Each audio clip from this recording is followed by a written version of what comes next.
नमस्कार, मैं हूं आशुतोष त्रिपाठी। दिल्ली एनसीआर दिन भर में आपका स्वागत है। राष्ट्रीय राजधानी क्षेत्र की खास खबरों पर एक नज़र। राष्ट्रीय राजधानी दिल्ली में कोरोना के मामले दिन पर दिन बहुत तेजी से बढ़ रहे हैं। बुधवार को जो रिपोर्ट आई है उसके अनुसार 4,853 मामले सामने आए हैं। एक दिन में अब तक इतने मामले सामने कभी नहीं आए थे।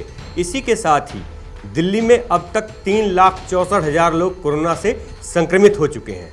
इस पर पूरी रिपोर्ट। देश में अब तक 79,88,000 से ज्यादा लोग संक्रमित पाए जा चुके हैं। इनमें से 72,56,000 से ज्यादा लोग ठीक हो चुके हैं, जबकि 6,10,354 मरीजों का अभी भी इलाज जारी है। संक्रमण के चलते अब तक 1,20,034 मरीजों की मौत हो चुकी है। राष्ट्रीय राजधानी दिल्ली में जिस तरीके से कोरोना के मामले बढ़ रहे हैं, उसको देखते हुए दिल्ली सरकार ने फैसला लिया है कि आने वाले दिनों में भी स्कूल नहीं खोले जाएंगे। अगले आदेश तक स्कूल बंद ही रहेंगे। इस पर पूरी रिपोर्ट। राष्ट्रीय राजधानी दिल्ली में बढ़ते कोरोना केस को देखते हुए दिल्ली के शिक्षा मंत्री मनीष सिसोदिया ने आज बड़ा फैसला लेते हुए दिल्ली के स्कूल अगले आदेश तक बंद रहने का ऐलान कर दिया है। उन्होंने कहा कि मुझे बहुत सारे अभिभावक मिले हैं, टीचर्स मिलते हैं, जो यही सुझाव दे रहे हैं कि अभी स्कूल ओपन मत करिएगा। दुनिया में जहां भी स्कूल खुले हैं वहां इस बात का डर रहा है। बच्चों के बीच कोरोना का डर बढ़ा है। भी सरकार में बैठ के हम मुख्यमंत्री जी और हम सब लोग सोचते हैं कि हम अपने बच्चे को स्कूल अभी भेजना चाहेंगे, रिस्क लेना चाहेंगे कि नहीं लेना चाहेंगे। तो इस डिसीजन में वो भी एक पेरेंट के रूप में सोचना भी शामिल है। इसलिए भी दिल्ली सरकार ने फैसला लिया है कि अभी दिल्ली में स्कूल नहीं खुलेंगे। सभी सरकारी स्कूल, सभी प्राइवेट स्कूल, सभी एडेड अनएडेड स्कूल, नगर निगमों के स्कूल, सभी स्कूल अभी अगले आदेश तक दिल्ली में बंद रहेंगे। अभी दिल्ली में स्कूल नहीं खोले जाएंगे। इसके बारे में जब भी फैसला लिया जाएगा सूचित किया जाएगा, लेकिन फिलहाल अगले आदेश तक दिल्ली में सभी सरकारी और गैर सरकारी स्कूल बंद रखे जाएंगे। आपको बता दें, बीते हफ्ते दिल्ली पेरेंट्स एसोसिएशन ने 2,498 पेरेंट्स से ली गई एक राय को पत्र के तौर पर मुख्यमंत्री अरविंद केजरीवाल को मेल भेजा था। इनमें से लगभग सभी अपने बच्चों को वर्तमान में स्कूलों में भेजने के लिए तैयार नहीं थे।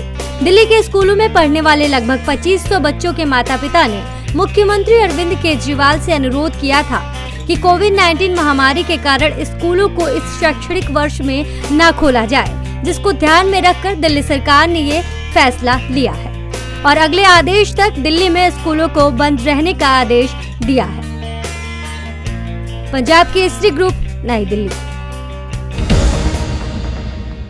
दिल्ली पुलिस को बड़ी कामयाबी हाथ लगी है। दिल्ली पुलिस की टीम ने छापा मारकर असलहा बनाने वाली फैक्ट्री पकड़ी है, जिसमें बड़ी संख्या में असलहे बरामद हुए हैं और 4 बदमाशों को गिरफ्तार किया गया है। पूरी रिपोर्ट। राजधानी दिल्ली में AATS पुलिस के हाथ एक बड़ी कामयाबी लगी है। पुलिस टीम ने देसी तमंचा बनाने वाली एक फैक्ट्री का पर्दाफाश किया है। इस मामले में 4 बदमाशों को गिरफ्तार किया है। इन बदमाशों के पास से देसी तमंचे, 1 दर्जन बैरल और हथियार बनाने वाले कई सामान भी बरामद हुए हैं। AATS पुलिस टीम के हाथ ये 4 बदमाश लगे हैं। ये बदमाश यूपी के मुजफ्फरनगर और दिल्ली में देसी तमंचा बनाने वाली फैक्ट्री में काम करते हैं और इल्लीगल हथियार सप्लाई करते हैं।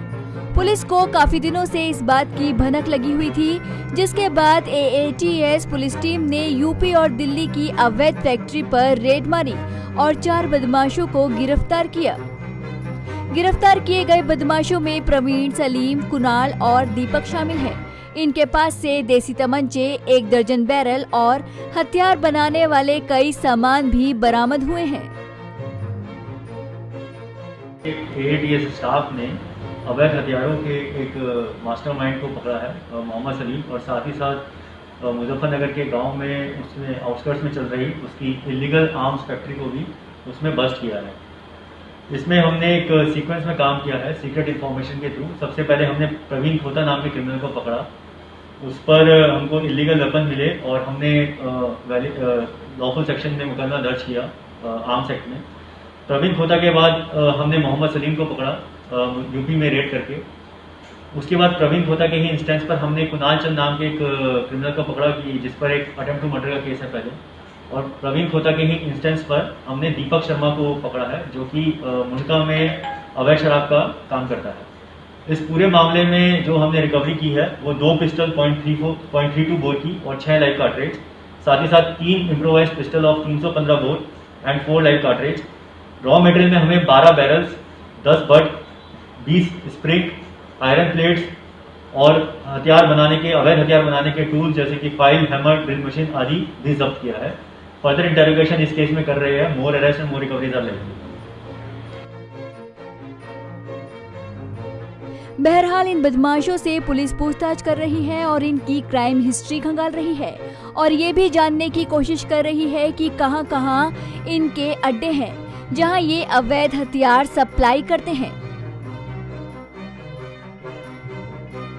पंजाब केसरी ग्रुप के लिए नवीन निश्चल के साथ करुणा ठाकुर की रिपोर्ट, दिल्ली। राष्ट्रीय राजधानी दिल्ली और आसपास के शहरों में प्रदूषण का बुरा हाल है। सभी तरफ प्रदूषण का स्तर बहुत तेजी से खराब होता जा रहा है और लोगों को इसकी तकलीफें झेलनी पड़ रही हैं। आंखों में जलन, सांस में तकलीफ और विभिन्न अन्य तरीके की समस्याएं सामने आ रही हैं। खासकर सांस के रोगियों को काफी तकलीफ हो रही है। पूरी रिपोर्ट। दिल्ली हुई धुआं ही धुआं, खतरनाक स्तर पे पहुंचा वायु प्रदूषण। दिन में हुआ रात जैसा नजारा, लोगों का सांस लेना हुआ दुर्भर। प्रदूषण को रोकने के लिए कानून की तैयारी। जी हां, राजधानी दिल्ली में कोरोना के साथ साथ अब प्रदूषण की समस्या गहराने लगी है। आसपास के राज्यों में पराली जलाने से दिल्ली की हवा लगातार प्रदूषित हो रही है। प्रदूषण का स्तर लगातार खतरनाक लेवल पर पहुंच रहा है। हवा की गति कम होने की वजह से दिल्ली में धुआं लगातार बढ़ रहा है, जिसकी वजह से आबोहवा काफी खराब हो रही है। सबसे खराब हालात आईटीओ इलाके में है। इस इलाके में दिन में ही रात जैसा नजारा है, चारों तरफ धुंध ही धुंध है। ये राजधानी दिल्ली है जहां अब धुआं ही धुआं है। लोगों का सांस लेना दुर्भर हो गया है। हालात ये हैं कि सुबह के वक्त इंडिया गेट तक नजर नहीं आता है। सब कुछ धुएं में तब्दील हो गया है।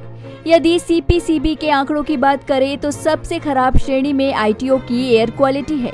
यहाँ पर इंडेक्स 274 के पार पहुँच गया है। दरअसल पराली जलाने का सिलसिला सितंबर से ही शुरू हो गया था। अभी तक पंजाब, हरियाणा और पाकिस्तान के बॉर्डर क्षेत्रों में काफी संख्या में पराली जलाई जा रही है।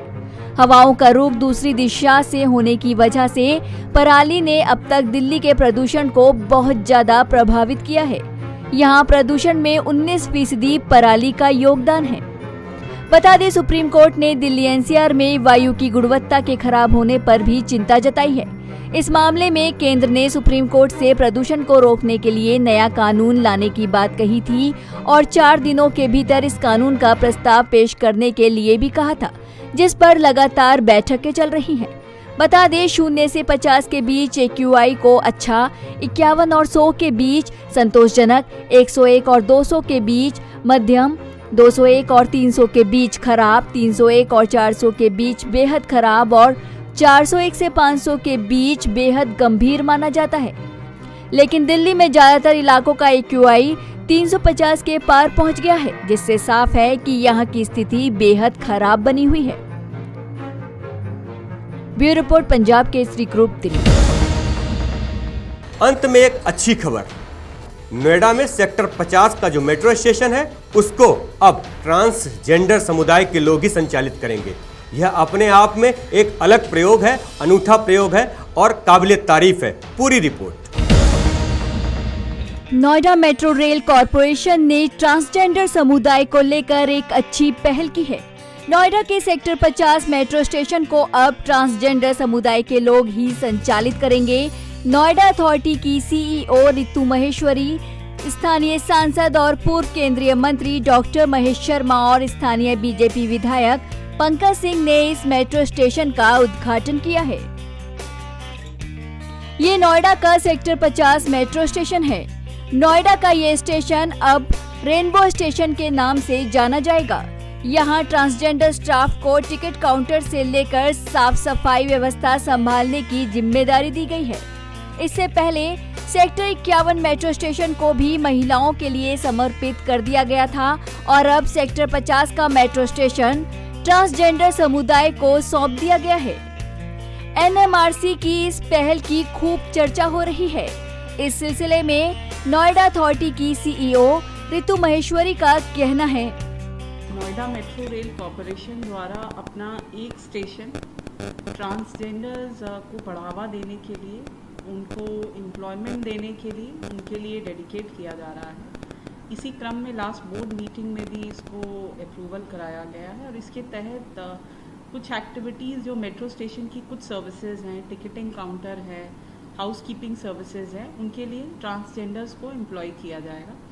इसके लिए नोएडा मेट्रो कॉरपोरेशन द्वारा विभिन्न एनजीओज़ जो ट्रांसजेंडर्स के बीच में काम करते हैं उनका सहयोग लिया जा रहा है और सेक्टर 50 का जो नोएडा मेट्रो का मेट्रो स्टेशन है उसको इनको डेडिकेट किया जा रहा है। इसके लिए एक अभी नाम की भी तलाश चल रही है। अभी हम लोगों ने लगभग 4-5 महीने पहले महिलाओं की सुविधाओं को देखते हुए 2 स्टेशंस को पिंक स्टेशंस डेडिकेट किया था, तो इसी तर्ज पे ये किया जा रहा है और अभी इसका नाम फाइनल होना है। तो इसके तहत एक तो हम ट्रांसजेंडर्स को एम्प्लॉयमेंट देंगे, उनको मेन स्ट्रीम से जुड़ने का मौका देंगे और दूसरा ट्रांसजेंडर्स जो यहाँ पे एम्प्लॉय होंगे उनकी सुविधाओं को देखते हुए अगर स्टेशन में कुछ और अपग्रेडेशन रिक्वायर्ड हुआ, टॉयलेट फैसिलिटीज़ या जो उसको भी किया। पहली बार एनएमआरसी ने ट्रांसजेंडर समुदाय को इतनी बड़ी जिम्मेदारी दी है। एनएमआरसी का कहना है कि ट्रांसजेंडर को भी मुख्यधारा में जोड़ने के लिए इस तरह की पहल जरूरी है। इस मेट्रो स्टेशन पर अब टिकट काउंटर को लेकर हाउसकीपिंग सर्विस की सारी जिम्मेदारी ट्रांसजेंडर के सिर पर ही होगी। देखना अब ये होगा कि ये पहल क्या रंग लाती है।